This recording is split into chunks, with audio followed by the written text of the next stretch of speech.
গাজায় শুধু ইসরায়েল নয়, মধ্যপ্রাচ্য ও পশ্চিমা অন্তত ৬২টি দেশ গণহত্যা চালিয়েছে। দেশগুলোর রাজনৈতিক, সামরিক, অর্থনৈতিক ও মানবিক সহায়তায় এখনও টিকে আছে ইসরায়েল। গাজায় গণহত্যা ৬৩ দেশের সংঘবদ্ধ অপরাধ বলেও আখ্যা দিয়েছেন জাতিসংঘের ফিলিস্তিনি বিষয়ক বিশেষ প্রতিবেদক। ২ বছরে ইসরায়েলি হামলায় এখন ধ্বংসের জনপদ গাজা।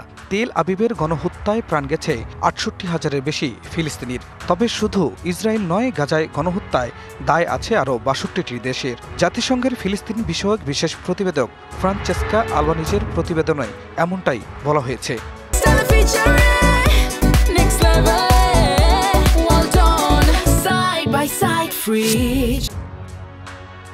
২৪ পৃষ্ঠার গাজা জেনোসাইড প্রতিবেদনে তিনি বলেন, যুক্তরাষ্ট্র ও ইউরোপীয় দেশগুলোর কূটনৈতিক সুরক্ষায় ইসরায়েল আজও দায়মুক্তভাবে গাজায় ধ্বংসযজ্ঞ চালিয়ে যাচ্ছে।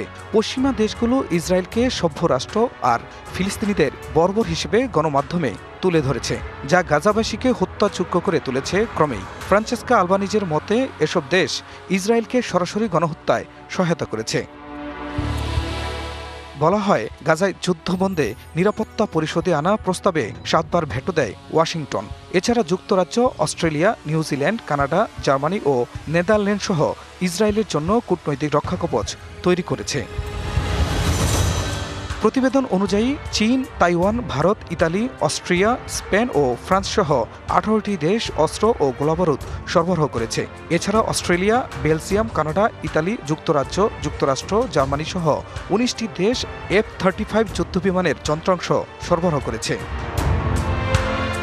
প্রতিবেদনে বলা হয়, যুক্তরাষ্ট্র প্রতি বছর $৩.৩ বিলিয়ন সামরিক অনুদান নিশ্চিত করে এবং ২০২৮ সাল পর্যন্ত ক্ষেপণাস্ত্র প্রতিরক্ষার জন্য প্রতি বছর অতিরিক্ত $৫০০ মিলিয়ন নিশ্চয়তা দিয়েছে।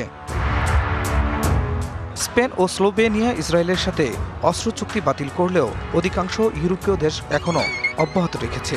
ইতালি, নেদারল্যান্ডস, আয়ারল্যান্ড, ফ্রান্স ও মরক্কোর মতো দেশ তাদের বন্দর ব্যবহার করে অস্ত্র সরবরাহের অনুমতি দিয়েছে। প্রতিবেদনে বলা হয়, আরব রাষ্ট্রগুলো ফিলিস্তিনের প্রতি সমর্থন জানালেও মিশর রাফা সীমান্ত বন্ধ রাখা সহ ইসরায়েলের সঙ্গে জ্বালানি সহযোগিতা চালিয়ে গেছে। এছাড়া কিছু প্রতিবেশী দেশ ইসরায়েলের জন্য বিকল্প স্থলপথ খুলে দিয়েছে। সংযুক্ত আরব আমিরাত, মিশর, জর্ডান, মরক্কো ও ইউরোপীয় ইউনিয়ন তেল আবিবের সাথে বাণিজ্য বৃদ্ধি করে। এদিকে যুদ্ধবিরতি কার্যকরের ২ সপ্তাহ পরও গাজায় ক্ষুধা ও অপুষ্টি পরিস্থিতি বিপর্যস্ত।